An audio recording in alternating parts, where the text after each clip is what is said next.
تابي هو من سيصحب الفريق الذي سيقابل نادي اليوفي الذي أنهى منهم نهائي كارديف الذي خسره ضد ريال مدريد. نادي توتنهام هوتسبيرز الذي مباراة من على ثقيل. الفريق الثاني هو نادي بازل أو نادي الفريق السويسري الوحيد مانشستر سيتي.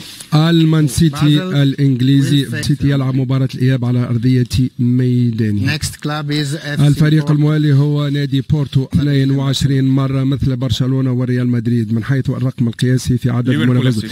نادي الفريق الموالي الفريق الرابع الوصيف الرابع هو نادي إشبيلية.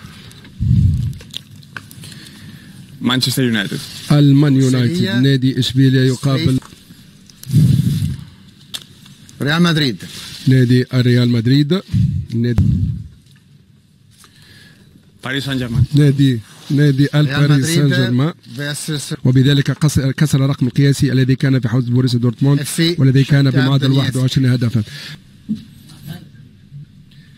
روما. نادي روما.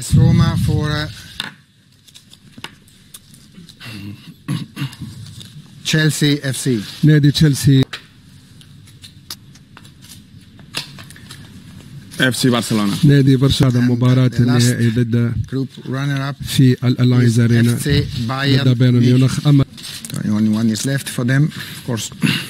الفريق الوحيد الذي تبقى هو نادي بشكتاش.